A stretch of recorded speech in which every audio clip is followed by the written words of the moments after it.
सनातनम Hindu जातिवादम YouTube channel. क्या बांग्लादेश की सेना भारत से मुकाबला करने की तैयारी कर रही है? श्री पुट्लूरी पार्थसारथी जी द्वारा तेलुगु में लिखे गए निबंध का हिंदी अनुवाद। पर्दे के पीछे क्या चल रहा है? बांग्लादेश में अमेरिका की साजिश के तहत शेख हसीना को प्रधानमंत्री पद से हटाए जाने के बाद वहां के हालात पर अमेरिका की पकड़ ढीली हो गई और पाकिस्तान आईएसआई के हाथों में चल गया। क्या बांग्लादेशी सेना पहले से तैयारी कर रही है कि भारत बांग्लादेश के मामलों में हस्तक्षेप करेगा? भारत बांग्लादेश में दखल क्यों देता है? क्या ऐसी स्थिति बांग्ला सेना या आईएसई ने पैदा की है? क्या सब कुछ पूर्व नियोजित है? शेख हसीना के बांग्लादेश छोड़कर 5 अगस्त को भारत पहुंचने के बाद सेना ने मोहम्मद यूनिस को प्रधानमंत्री पद की शपथ दिलाई। बांग्लादेश की सेना ने बिना एक सप्ताह का समय लिए पाकिस्तान के रक्षा संगठनों को भारी मात्रा में हथियारों का ऑर्डर यह कहते हुए दे दिया है कि ये उसकी ज़रूरतों के लिए हैं। 3.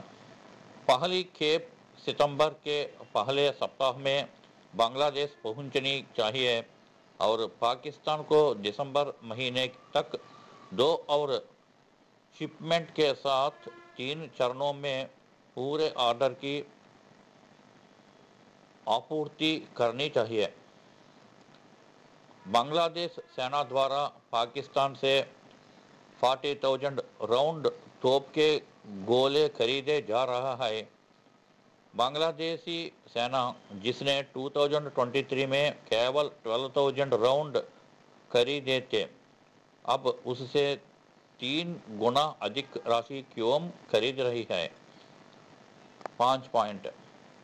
बांग्ला सेना द्वारा ऑर्डर किए गए तोपखाने के गोले तोपखाने की तोपों से छोड़े जाने पर 30 से 35 किलोमीटर तक की दूरी तय कर लक्ष्य को भेद सकते हैं। बांग्लादेश की सीमा 3 तरफ भारत से और एक तरफ बंगाल से लगती है। 6 पॉइंट। मोम जैसी स्थिरता वाले 40 टन आरडीएक्स विस्फोटक का ऑर्डर दिया। आरडीएक्स वह है जिसे सेना खरीद रही है, इसलिए यह युद्ध के लिए है। इनका प्रयोग दंगों को दबाने के लिए नहीं किया जाता।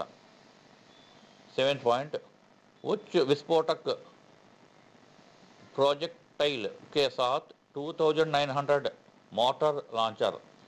इनका प्रयोग युद्ध में अग्रिम सैनिकों द्वारा किया जाता है। 8 पॉइंट। इनके अलावा भारी मात्रा में मशीन गन की गोलियों का भी ऑर्डर दिया गया है।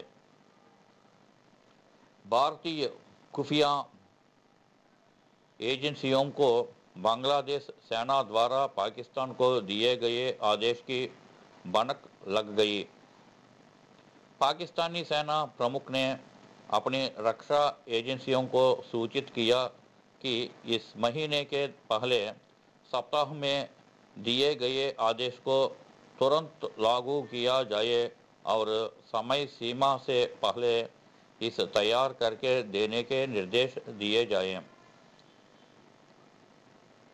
चीन दैट इज चाइना और पाकिस्तान की खुफिया एजेंसियां बांग्लादेश की जमात ई इस्लामी पार्टी से जुड़े छात्र संगठन इस्लामी छात्र शिविर के साथ मिलकर काम कर रही हैं।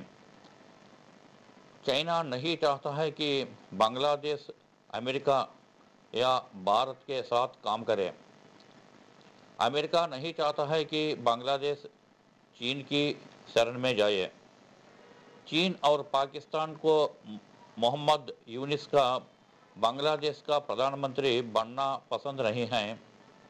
यह तथ्य कि यूनिस एक अमेरिका की जासूस है एक खुला रहस्य है।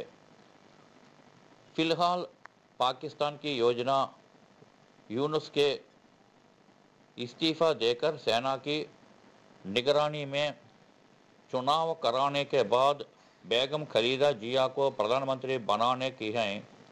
पाकिस्तान में सेना यही करती है। पिछले जून में मोहम्मद यूनुस अक्सर लंदन में बेगम खलीदा जिया के प्रमुख अनुयायियों से मिलते थे।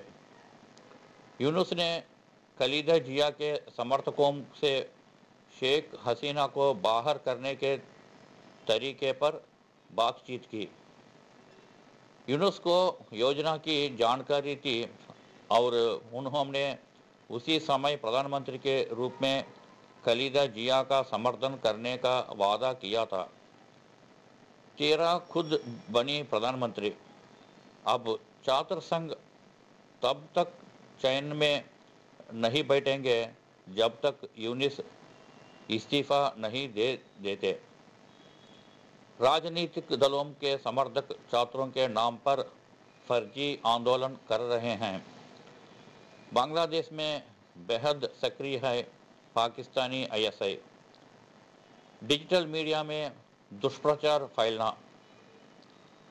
बांग्ला लोगों की मूर्खता किस हद तक खुद को लूटने की हद तक पहुंच गई है। शेख हसीना के इस्तीफे के 3 हफ्ते बाद भी हिंसा कम नहीं हुई। Cold war 1। अमेरिका और उसके सहयोगी एक तरफ, सोवियत रशिया और उसके साम्यवादी सहयोगी दूसरी तरफ। शीत युद्ध एक यानी 1950 से 1990 तक अमेरिका ने लगभग 80 देशों की सरकारों को उखाड़ फेंका। सोवियत रशिया के पतन के बाद उसके बचे हुए रशिया के कमज़ोर होने से अमेरिका पलटने में असमर्थ हो गया। 2014 से शीत युद्ध 2 शुरू हो गया है।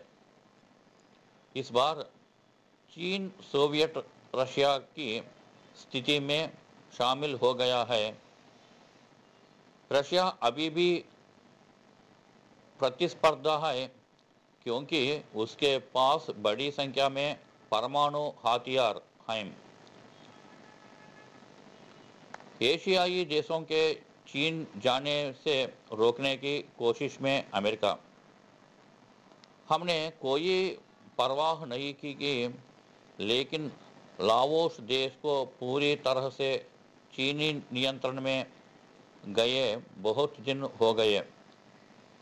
चीन यानी चाइना से लिया गया लाओस देश का कर्ज देश की जीडीपी से अधिक हो गया और पूरा देश चीन के हाथों में चला गया।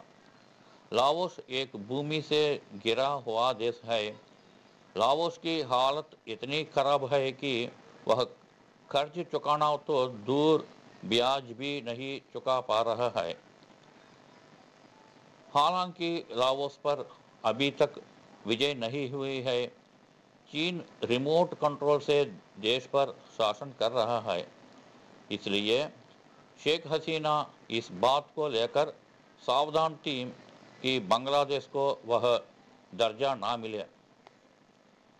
चीन ने बांग्लादेश में तीस्ता नदी पर एक प्रोजेक्ट बनाना का ठेका मांगा है, लेकिन हसीना ने स्वीकार किया कि चीन उस परियोजना के लिए अपने जासूस नियुक्त करेगा और मोदी जी से यह परियोजना भारत को देने के लिए कहा। अमेरिका और चीन के लिए खिलौना बन गया बांग्लादेश। सब जानते हैं कि मोहम्मद यूनिस अमेरिका और ब्रिटेन के हाथ की कठपुतली है। अब फर्जी जात संगठन इस बात पर जोर दे रहे हैं कि संसद को खत्म कर चुनाव कराया जाए। मोहम्मद यूनिस कट्टरपंथी इस्लाम समुदायों में सुधार करना चाहता है ताकि उसे अपनी स्थिति बरकरार रखनी पड़े। इसके लिए जमात ये इस्लामी पर लगे प्रतिबंध को हटाते हुए एक गजट अधिसूचना जारी की गई। इसे ISI द्वारा भारत पर चलाया गया हथियार माना जा सकता है। यूनिस ने जमात इस्लामी से संबंध छात्र संगठन इस्लामी छात्र शिविर पर लगे प्रतिबंध को भी रद्द कर दिया। अंसारुल्लाह बांग्ला टीम, यह अल-कायदा के लिए बांग्लादेश में सक्रिय एक आतंकवादी समूह है। यूनिस ने इस पर लगे प्रतिबंध को भी रद्द कर दिया और इसके नेता जसीमुद्दीन रहमानी को जेल से रिहा कर दिया। इनका असर तुरंत देखने को मिला। अवामी लीग के नेता इशाक अली खान पन्ना का शव बांग्लादेश भारत सीमा पर भारतीय क्षेत्र में एक सुपारी बागान में पाया गया था। भारतीय अधिकारियों ने दावा किया कि इशाक अली खान पन्ना की बॉर्डर गार्ड बांग्लादेश BGB ने गोली मारकर हत्या कर दी होगी। इशाक अली खान पन्ना के शव की पहचान उनके कोट की जेब में मिले पासपोर्ट के आधार पर हुई। CIA अफगानिस्तान की तरह बांग्लादेश में भी अवामी लीग पार्टी के नेताओं को मार रही है ताकि वहां केवल BNP पार्टी और जमात ये इस्लामी पार्टियां ही बचें। 1990 में अफगानिस्तान में तत्कालीन कम्युनिस्ट राष्ट्रपति मोहम्मद नजीबुल्लाह को मुजाहिदीन ने सार्वजनिक रूप में फांसी दे दी थी। अफगानिस्तान, जो उस समय तक एक साम्यवाद देश था, संविधान को भूलकर इस्लामिक देश घोषित कर दिया गया। ये सब CIA और ISI ने किया। तब तक सोवियत संघ, जो एक शक्तिशाली देश था, अफगानिस्तान में 10 वर्षों तक नजीबुल्लाह की सरकार को बचाने के प्रयास में अंततः ढह गया। दो तुलनाएं हैं। मोहम्मद नजीबुल्लाह ने भारत में शरण मांगी, भारत सरकार सहमत हो गई, लेकिन काबुल एयरपोर्ट पहुंचने से पहले ही मुजाहिदीन ने नजीबुल्लाह के काफिले को घेर लिया और उन्हें काबुल में संयुक्त राष्ट्र कार्यालय में छिपना पड़ा। अंत में मुजाहिदीन ने नजीबुल्लाह को वहां से खींचकर फांसी दे दी। शेख हसीना के मामले में CIA और ISI हिम्मत नहीं कर सकी। यह ज्ञात है कि मोदी जी हाथ पर हाथ धरे नहीं बैठे रहेंगे। दरअसल शेख हसीना के लिए नई दिल्ली लंदन से ज़्यादा सुरक्षित है। यही होगा। बांग्लादेश में बढ़ेंगे हिंदुओं पर हमले। मोदी जी सैन्य कार्रवाई भड़काएंगे। अगर मोदी जी सैन्य कार्रवाई करेंगे तो भारत विदेशी निवेश के लिए उपयुक्त नहीं रहेगा और दुनिया के देशों में इसका प्रचार होगा, तो $5 ट्रिलियन की अर्थव्यवस्था पीछे चल गई। यह प्रचारित किया जाएगा कि भाजपा ने कभी भी हिंदुओं का प्रतिनिधित्व नहीं किया है। यदि ना तो सैन्य कार्रवाई नहीं की होती तो बांग्लादेश में हिंदुओं को नहीं बचाया जा सकता था। अंत में शेख हसीना ने हाल ही में घोषणा की कि राहुल ने मेरी सरकार को गिराने के लिए लंदन में गुप्त बातचीत की। सीआईए आईएसआई ने भारत को बगल में बनाया एक और Afghanistan. Get ready to face Islamic republic of Bangladesh. जय हिंद।